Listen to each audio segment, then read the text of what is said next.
Welcome back in my YouTube channel chem Pariksha. आज हम करने वाले हैं substitutions of nitro and nitrite group. तो नाइट्रो और नाइट्राइट ग्रुप की हम करेंगे इस वाले वीडियो में सब्स्टिट्यूशन, क्योंकि हमने इससे पहले कर चुकी हैं हाइड्रोक्सी एल्कोक्सी की सब्स्टिट्यूशन, और उसके बाद हमने देखा था साइनो और आइसोसाइनो यानी कि साइनाइड और आइसोसाइनाइड की सब्स्टिट्यूशन। अब हम देखेंगे नेक्स्ट नाइट्रो ग्रुप और नाइट्राइट ग्रुप की। तो ये है पार्ट 11 वीडियो जिसमें हम पढ़ेंगे सब्स्टिट्यूशंस बाय नाइट्राइट ग्रुप। तो नाइट्राइट ग्रुप की सबसे पहले हम देखेंगे, उसके बाद हम देखेंगे नाइट्रो ग्रुप की सब्स्टिट्यूशन। तो जो नाइट्राइट और नाइट्रो ग्रुप होते हैं, दिखते तो वो एक जैसे ही हैं, बट डिफरेंस क्या होता है उनमें डिफरेंस ये होता है कि जो यहाँ पर NO2 होता है वो नाइट्रोजन से जुड़ा होता है किसी भी एल्काइल ग्रुप से, और जो यहाँ पर नाइट्राइट ग्रुप है वो जुड़ा होता है किसी भी एल्काइल से विद ऑक्सीजन। ONO यहाँ पे है ना, तो ऑक्सीजन से जुड़ा होता है वो अल्काइल ग्रुप से, और यहाँ पर नाइट्रोजन जो होता है अल्काइल ग्रुप से जुड़ा हुआ होता है। तो यहाँ पर सब्स्टिट्यूशन देखेंगे नाइट्राइट ग्रुप की। तो नाइट्राइट ग्रुप में हमारा सोर्स क्या रहेगा, जैसा सोर्स बाकी सब में रहा था पोटेशियम एंड सोडियम का, वैसे ही इसी में भी रहेगा। तो यहाँ पर क्या है KNO2 और NaNO2, ये कॉम्पैक्ट फॉर्म में है इसीलिए KNO2 और NaNO2 है। जब इसे हम खोलते हैं तब ये हो जाता है KONO, यानी कि K पॉजिटिव ONO नेगेटिव, और यहाँ पर NaONO जाता है यानी कि Na positive and ONO negative. तो ये हो जाते हैं जब हमारे पास ये ओपन स्ट्रक्चर में होते हैं, ठीक है। सोडियम नाइट्राइट और पोटेशियम नाइट्राइट इनके नाम होंगे। तो अब देखते हैं इनकी जनरल रिएक्शन। तो जनरल रिएक्शन में क्या होगा, सिंपल हम लेंगे फिर से एक अल्काइल हलाइड RX, ठीक है। अल्काइल हलाइड है ये, तो इसका नाम लिख लेते हैं अल्काइल हलाइड, और इसे हम किससे करवाएंगे रिएक्ट, इसे हम करवाएंगे पोटेशियम से, या फिर हम करा सकते हैं सोडियम से, किसी से भी आप करा सकते हैं। K पॉजिटिव ले लेते हैं इसमें, K पॉजिटिव ONO नेगेटिव, ये ओपन फॉर्म में होगा इसका रिएक्शन करवाएंगे। फिर यहाँ पर जो यहाँ पर इलेक्ट्रॉन्स होंगे वो जाएंगे X पे, और X हो जाएगा नेगेटिव और R हो जाएगा यहाँ पे पॉजिटिव। तो पॉजिटिव जाएगा नेगेटिव के पास यहाँ पर, और नेगेटिव जाएगा पॉजिटिव के पास यहाँ पर, यानी कि KX बनेगा और बनेगा RONO। तो बनाते हैं प्रोडक्ट बनेगा RONO, यानी कि अल्काइल नाइट्राइट, और बनेगा KX प्लस KX, ठीक है। ये बन गई इसकी जनरल रिएक्शन। अब हम देखेंगे इसकी कोई एग्जाम्पल के फॉर्म में देखेंगे। फॉर एग्जाम्पल हमने लिया है इसमें कोई भी हलाइड, जैसे कि ले लिया CH3Br। तो इसके केस में हम कैसे करेंगे, CH3Br है, इसे हम Na से ले लेते हैं, Na पॉजिटिव ONO नेगेटिव हो गया। तो यहाँ पर CH3 और Br का जो बॉन्ड होगा वो फिर से क्या होगा, हमेशा की तरह टूटेगा, Br नेगेटिव और ये हो जाएगा पॉजिटिव, ठीक है। ये पॉजिटिव हो गया और ये हो गया नेगेटिव। तो पॉजिटिव जाएगा नेगेटिव के पास, यानी कि Na और Br मिलके NaBr, और CH3 और ONO मिलके बनाएंगे CH3ONO। तो इसे लिख दो सिंपल। तो ये बन जाएगा हमारे पास CH3ONO प्लस NaBr, ठीक है। तो ये मिथाइल हो जाएगा, और ये क्या है ग्रुप है, नाइट्राइट ग्रुप है, तो इसका नाम भी ऑब्वियस है, मिथाइल नाइट्राइट, मिथाइल नाइट्राइट, ठीक है। और ये तो सोडियम ब्रोमाइड है, ठीक है। अब चलेंगे हम आगे, सब्स्टिट्यूशन बाय नाइट्रो ग्रुप। तो अब आ गया नाइट्रो ग्रुप। तो अभी तक हमने देखा था नाइट्राइट ग्रुप और अब हमने देखा नाइट्रो ग्रुप, ठीक है। तो यहाँ पर सोर्स क्या रहेगा, जैसे हमने साइनो और आइसोसाइनो में हमने देखा था फर्क। तो यहाँ पर क्या होता है, जो NO2 ग्रुप होता है, यहाँ पर NO2 ग्रुप के साथ क्या होता है, सेम वैसे ही जैसे आइसोसाइनाइड के साथ होता है, यानी कि सोर्स यहाँ पे ही रहता है AgNO2, वहाँ पे रहा था AgCN, ठीक है। तो उसी तरह हम लेंगे यहाँ पे AgNO2 जिसका नाम होता है सिल्वर नाइट्राइट। तो सिल्वर नाइट्राइट की प्रेजेंस में हम करवाएंगे सब्स्टिट्यूशन नाइट्रो ग्रुप का। तो जनरल रिएक्शन देखते हैं इसकी भी। फिर से हम लेंगे यहाँ पर RX, ठीक है, RX लिया, ये नेगेटिव हो जाएगा, ये पॉजिटिव हो जाएगा, ये काम जो है खुद करने वाले हैं। ठीक है, अब इसका रिएक्शन किससे करवाएंगे? सोर्स क्या है? सोर्स है हमारे पास AgNO2। ठीक है, AgNO2 है हमारे पास सोर्स। अब क्या बनेंगे? प्रोडक्ट्स बन जाएंगे Ag, ये हो जाएगा पॉजिटिव और NO2 नेगेटिव। पॉजिटिव को नेगेटिव के साथ और नेगेटिव को पॉजिटिव के साथ इसे अब हम जोड़ देंगे, यानी कि AgX और RNO2 बन जाएगा, RNO2 प्लस AgX। ठीक है, RNO2 यहाँ पर हो जाएगा नाइट्रो एल्केन और AgX से हो गया हमारे पास सिल्वर की कोई भी हैलाइड। अब हम इसका कोई एग्जाम्पल देखते हैं। एग्जाम्पल में एक सिंपल सा एल्केन लेते हैं, यहाँ पर CH3Cl plus AgNO2 which gives, क्या होगा? ये क्या बनाएगा? इसे खुद करने के लिए ट्राई करो। ये हो जाएगा नेगेटिव, ये हो जाएगा positive, Ag positive, NO2 negative. So ये बनाएंगे Ag और Cl मिलके बनाएंगे अपना प्रोडक्ट AgCl, और CH3NO2 के साथ बनाएगा CH3NO2।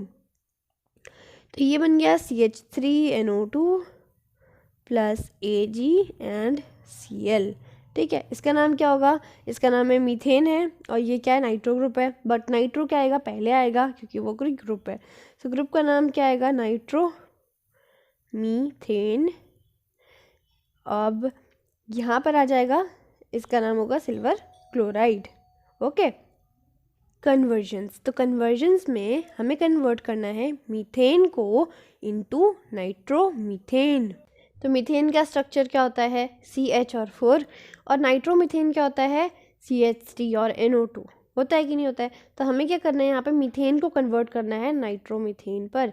तो अभी तो हमने सीखा है नाइट्रो ग्रुप को भी सब्स्टिट्यूट करना, तो हम सब्स्टिट्यूट तो कर सकते हैं इसमें, मगर हमने ये भी बात सीखी है कि सिर्फ हम अल्काइल हैलाइड को कर सकते हैं इसमें सब्स्टिट्यूट।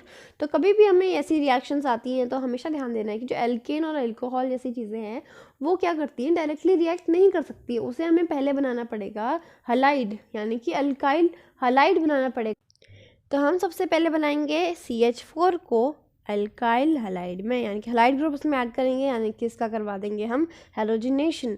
तो हैलोजिनेशन कैसे कराते हैं? हम Cl2 को हम डालते हैं HNu की प्रेजेंस में। HNu की प्रेजेंस में डालते ही क्या बन जाता है? CH3, और यहाँ पे आ जाएगा Cl और H और Cl मिलके बनाते हैं अपना बाई प्रोडक्ट HCl, ये होता है। ठीक है, अब क्या होगा यहाँ पर? अब ये CH3Cl और इसका हमें क्या करवा देना? हमारे पास अभी हैलाइड बन चुका है, तो अब इसमें हम क्या करवा देंगे? यहाँ पर डाल देंगे हम AgNO2। ठीक है, AgNO2 डाल देंगे, जो कि हमें अब सिंपली डालना है AgNO2, और बना देंगे हम अपना प्रोडक्ट, यानी कि CH3NO2। और ये जो होगा Ag और Cl मिलके क्या बनाएंगे? AgCl। तो ये बन गया हमारे पास नाइट्रोमीथेन। ठीक है, तो नाइट्रोमीथेन बन गया अब हमारे पास। तो सिंपल था ये, इसी तरह में करना है। मीथेन है, अगर सिंपली इसे करना है क्लोरीनेशन, और उसके बाद सिंपल इसमें करवा देना है सब्स्टिट्यूट नाइट्रो ग्रुप को। अब नेक्स्ट है मिथाइल अल्कोहल को करना है हमें कन्वर्ट इनटू नाइट्रोमीथेन। ओके, सो मिथाइल अल्कोहल है, तो मिथाइल अल्कोहल का डायग्राम कैसा होगा पहले वो बनाना चाहिए, तभी हमको चीज़ें जो है समझ में आएंगी। तो मिथाइल अल्कोहल होता है CH3 और फिर OH। फिर से हमें कन्वर्ट किस में करना है? नाइट्रोमीथेन में, यानी कि CH3NO2। ओके, तो यहाँ पर हमें करना है सिंपल अल्कोहल है, उसे हमें बनाना है नाइट्रोमीथेन। तो मैंने अभी बात कही थी, चाहे हो यहाँ पर कोई भी एल्केन या अल्कोहल, उन्हें हमें सबसे पहले कन्वर्ट करना पड़ेगा इनटू हेलो एल्केन, और उसके बाद हम इसे आराम से करवा सकते हैं सब्स्टिट्यूशन बाय नाइट्रो ग्रुप।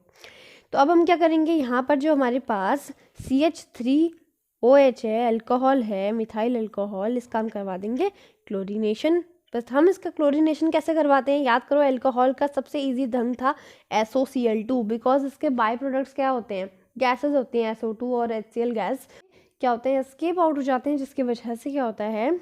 ये हैलाइड मिलना इसमें बहुत ज़्यादा आसान हो जाता है, इसलिए हम इसी से करवाते हैं। यार, एम्बीडेंट न्यूक्लियोफाइल। तो एम्बी और डेंट का मीनिंग क्या होता है?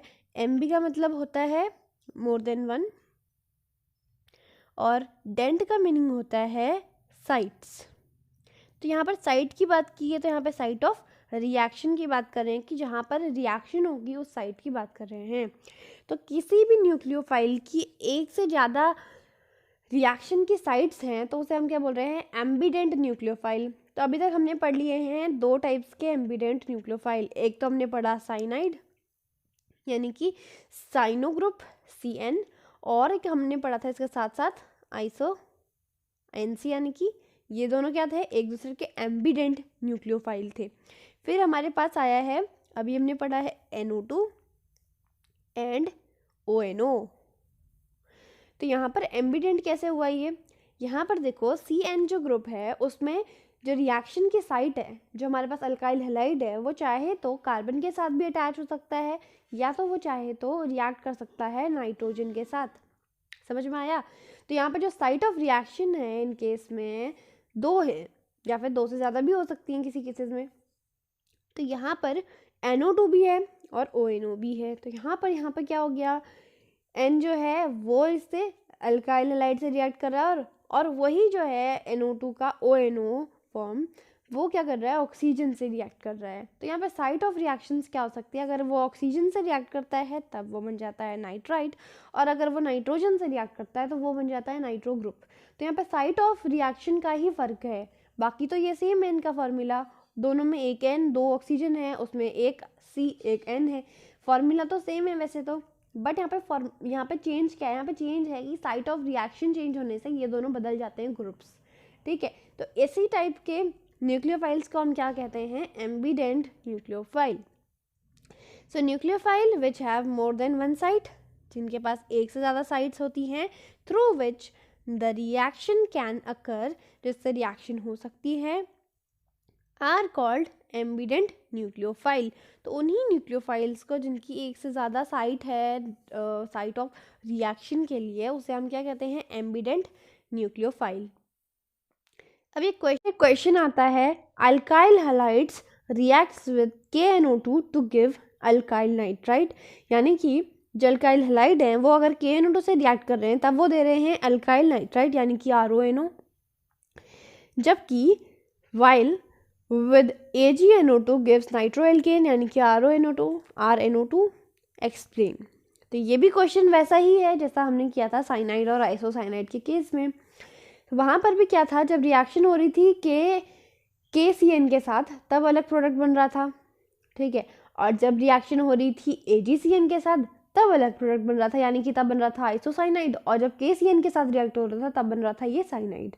सो इसके केस में क्या हो रहा है, यहाँ पर भी वही चीज़ हो रही है, जब KNO2 के साथ रिएक्शन हो रहा है तब तो ये बना रहा है नाइट्राइट ग्रुप, और जब बन रही है रिएक्शन AgNO2 के साथ सेम अल्काइल हैलाइड से तब क्या बन रहा है, नाइट्रोएल्केन। तो यहाँ पर फ़र्क भी वैसा ही है जैसा AgCN के और KCN के फ़र्क में था, यानी कि यहाँ पर इनकी जो बॉन्डिंग है उसका ही फ़र्क है। तो इसको देखते हैं, KNO2 है K positive NO negative NO2 negative, और AgNO2 है। हम जानते हैं कि जिसके साथ लग जाता है वो क्या बनाते हैं, अपने आयनिक कंपाउंड्स बनाते हैं। तो यहाँ पर भी ये कैसा है, कैसा कंपाउंड है, आयनिक कंपाउंड है। ठीक है, आयनिक कंपाउंड है। ये कैसा कंपाउंड है, Ag जो बनाएगा कोवेलेंट बॉन्ड से अटैच है। तो कोवेलेंट और आयनिक बॉन्ड में फ़र्क क्या है, कोवेलेंट यानी कि सिंपल शेयरिंग ऑफ इलेक्ट्रॉन से बना होगा वो होगा covalent, but sharing of ions से जब बनेगा, यानी कि कैटायन और अनायन जो होंगे इसकी शेयरिंग से बनेगा, तब उसे हम क्या कहेंगे, आयनिक बॉन्ड कहेंगे। समझ में आ रहा है। तो आयनिक बॉन्ड जो होगा वो थोड़ा कमज़ोर होता है हम जानते हैं, और कोवेलेंट क्या होता है, रिलेटिवली बहुत ज़्यादा स्ट्रांग होता है आयनिक से। तो जो आयनिक बॉन्ड होता है उसका जो आयनिक बॉन्ड रहता है वो आराम से टूट जाएगा, जिसकी वजह से क्या होगा, जो साइट ऑफ रिएक्शन होगी वो चेंज हो जाएगी। ठीक है, तो अब देखते हैं होता क्या एक्चुअली। यहाँ पर हम बनाते हैं NO2, क्योंकि ये जो है आयनिक है तो इजीली टूट जाएगा, तो ये बन जाएगा NO2 नेगेटिव के फॉर्म में रहेगा, जनरली रहेगा ये नाइट्राइट आयन के फॉर्म में। इसका नाम भी लिख लेते हैं नाइट्राइट आयन। नाइट्राइट आयन के फॉर्म में होगा ये, क्योंकि ये है आयंस तो ये इजीली टूट जाते हैं। ठीक है, तो क्या होता है, इसका स्ट्रक्चर देखते हैं अब। जब NO2 का स्ट्रक्चर बनाएंगे तब ये बात ध्यान देना है कि आपको ये स्ट्रक्चर भी बना कर दिखाना है एग्जामिनर को, ताकि वो समझ सके आप कहना क्या चाह रहे हैं। सो जब ये स्ट्रक्चर बनाने हैं तब आपको ध्यान देना है कि नाइट्रोजन जो है उसके पास होते हैं पूरे 5 इलेक्ट्रॉन्स, 1 2 3 4 और 5, ठीक है, जिनमें से वो 2 जो उसके इलेक्ट्रॉन्स होता है वो शेयर करता है अपने ऑक्सीजन के साथ। अब बाकी जो बचा हुआ है उसके पास एक और इलेक्ट्रॉन वो उसे शेयर करता है ऑक्सीजन के पास। तो ऑक्सीजन के अभी कितने बॉन्ड हैं, यहाँ पर सिर्फ एक है, यहाँ पे है 2, ठीक है। तो यहाँ पर जो ऑक्सीजन है उसके पास सिर्फ एक बॉन्ड है, तो उसमें चार्ज आ जाएगा, चार्ज आएगा नेगेटिव, दिख रहा है। तो यहाँ पर नेगेटिव चार्ज आ गया किस पे, ऑक्सीजन पे। और ये नेगेटिव चार्ज की वजह से क्या होता है, जो आर पॉजिटिव होगा यहाँ पर, जो आर पॉजिटिव है वो किससे रिएक्ट करेगा, इस ऑक्सीजन के वजह से ऑक्सीजन की साइड पे जाए। इस वजह से क्या होता है, जो आर होता है वो जाता है ऑक्सीजन के पास और ONO बनाता है in case of ionic bond. But जब कोवेलेंट बॉन्ड होता है तो वहाँ पर कहानी होती है अलग। तो वहाँ पर क्या होता है, यहाँ देखो, जो ये कोवेलेंट बॉन्ड होता है ये बनाता है इसका स्ट्रक्चर, यानी कि AgONO इस तरह से बनाते हैं। फिर स्ट्रक्चर भी बना के दिखाएंगे। नाइट्रोजन के पास होते हैं पूरे 5 आउटर मोस्ट इलेक्ट्रॉन्स, ठीक है, 2 यहाँ पर, 2 यहाँ पर और 1 यहाँ पर। ऑक्सीजन के साथ ये बनाता है 2 अपना डबल बॉन्ड बनाता है, ठीक है। इस ऑक्सीजन के पास होंगे 1 2 3 4 और ये 2 हैं, बाकी के 2 ये इन्होंने रिएक्शन में पार्ट ले लिया है, ठीक है। अब इस वाले ऑक्सीजन के पास भी 6 होंगे, 1 2 3 4 5, ठीक है, पूरे 5 इसमें इलेक्ट्रॉन्स, 6 इलेक्ट्रॉन्स इसमें होंगे, जिसमें से बाकी के जो 4 होंगे वो रिएक्शन में पार्ट ही लेंगे, बट जो 2 होंगे वो बनाएंगे, एक तो बनाएगा N के साथ बॉन्ड, दूसरा बनाएगा इस Ag के साथ बॉन्ड, ठीक है। अब सबने अपने अपने बॉन्ड्स बना लिए। बट यहाँ पे फ़र्क क्या है, यहाँ पे फ़र्क है इस बॉन्ड का, जो कि क्या है, कोवेलेंट है। कोवेलेंट है तो स्ट्रॉन्ग है, स्ट्रॉन्ग है तो इसे तोड़ना मुश्किल है। सो इसके बॉन्ड के मजबूत होने के वजह से क्या होगा, जो यहाँ पर साइट मिलेगी वो कहाँ मिलेगी, यहाँ पे कुछ दिख तो रहा नहीं है, जहाँ पे हम इलेक्ट्रॉन्स, जो हमारा R पॉजिटिव है वो जा करके उस इलेक्ट्रॉन से अट्रैक्ट हो जाए, है ना। तो यहाँ पे दिख रहे हैं हमें ऑक्सीजन के इलेक्ट्रॉन्स भी दिख रहे हैं और नाइट्रोजन के भी इलेक्ट्रॉन्स दिख रहे हैं। तो R पॉजिटिव किसके पास जाएगा, N के पास जाएगा कि ऑक्सीजन के पास जाएगा, तो ये डिपेंड करेगा उनकी इलेक्ट्रोनेगेटिविटी पे। जिसकी इलेक्ट्रोनेगेटिविटी जितनी कम होगी उसके पास क्या करेगा, R जाएगा, ठीक है। ऑक्सीजन की इलेक्ट्रोनेगेटिविटी नाइट्रोजन से तो ज़्यादा है, सो जो N है वो थोड़ा कम इलेक्ट्रोनेगेटिव है, इसीलिए वो इलेक्ट्रॉन्स नहीं चाहता है, वो चाहता है पॉजिटिव पार्ट को अपनी तरफ आने के लिए। तो N क्या करेगा, इस R पॉजिटिव यानी कि जो अल्काइल हैलाइड का R है वो किसको अट्रैक्ट करेगा, N के पास जाएगा, क्योंकि उसकी जो इलेक्ट्रोनेगेटिविटी होती है ऑक्सीजन के रिलेटिवली कम होती है, और जिसके वजह से क्या होगा, ये बनाएगा RNO2, ठीक है, और उसके बाद ये टूटेगा Ag बॉन्ड, ठीक है, तब बनाता है ये RNO2। तो फ़र्क समझ में आ रहा है, यहाँ पे फ़र्क है आयनिक और कोवेलेंट बॉन्ड की वजह से। अगर यहाँ पर बॉन्ड कोवेलेंट नहीं होता तो ये भी यहीं जाता और ऑक्सीजन से बॉन्ड बनाता, बट यहाँ पे बॉन्ड कोवेलेंट था, इस वजह से यहाँ पर बॉन्ड किसके पास बनाया, इसने N के पास बनाया, और N की इलेक्ट्रोनेगेटिविटी कम थी इसीलिए N के पास बनाया, नहीं तो ऑक्सीजन के साथ भी बना सकता था ये। सो N का जो लोन पेयर ऑफ इलेक्ट्रॉन दिख रहा है उसके साथ इसने बनाया अपना बॉन्ड और बनाया इसने RNO2। और इन केस ऑफ KNO2 यहाँ क्या हुआ, ये आयनिक है तो ये आयंस के फॉर्म में हमेशा रहेंगे। तो NO2 जो है, ये NO2 जो है सिंपली क्या रहेगा, N और O2 नेगेटिव के फॉर्म में रहेगा, और ये नेगेटिव जो पार्ट होगा वो किस में होगा, ऑक्सीजन में होगा, और ऑक्सीजन का जो नेगेटिव पार्ट होगा वो किससे अट्रैक्ट हो जाएगा, R से। तभी वो जो R होगा, R पॉजिटिव होगा, अल्काइल हैलाइड का R पॉजिटिव पार्ट वो जाएगा किसके पास, इस नेगेटिव पार्ट पे जाएगा, जो कि किस पे है, ऑक्सीजन पे। तो देखते हैं थ्योरी पार्ट में क्या लिखा है हमने। सो इसका रीज़न क्या है, KNO2 is in ionic compound, ionic compound है which consist of nitrite ion, जिसमें क्या है, नाइट्राइट आयन है, in which negative charge is on, oxygen के पास कैसा है, नेगेटिव चार्ज है, while AgNO2 is a covalent compound। AgNO2 कैसा कंपाउंड है, कोवेलेंट कंपाउंड है, in which lone pair of electron is on nitrogen। तो लोन पेयर ऑफ इलेक्ट्रॉन जो है किसमें है, नाइट्रोजन में है, ऐसा नहीं है कि ऑक्सीजन में नहीं है, ऑक्सीजन में भी है, बट इसका रीज़न क्या है वो भी लिखना बहुत ज़रूरी है। इसका रीज़न है ड्यू टू इस लेसर इलेक्ट्रोनेगेटिविटी देन ऑक्सीजन। अगर ऑक्सीजन से कम इसकी इलेक्ट्रोनेगेटिविटी नहीं होती तो शायद ही इलेक्ट्रॉन्स इसके पास ना जाते, ऑक्सीजन पे जाते। बट यहाँ पर जो N है वो उसकी इलेक्ट्रोनेगेटिविटी ऑक्सीजन से कम है, इसी वजह से जो R होता है वो N के पास जाता है और इसीलिए वो पार्टिसिपेट करता है इन बॉन्ड फॉर्मेशन। तो यहाँ पे बॉन्ड फॉर्मेशन में पार्ट कौन लेगा, यहाँ पर जो N होगा वो बॉन्ड फॉर्मेशन में पार्ट लेगा और बनाएगा RNO2। समझ में आया रीज़न क्या था?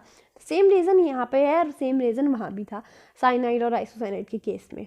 ठीक है, तो इतना सिंपल था ये, आज के लिए इतना ही करेंगे। थैंक यू, मिलते हैं नेक्स्ट वीडियो में।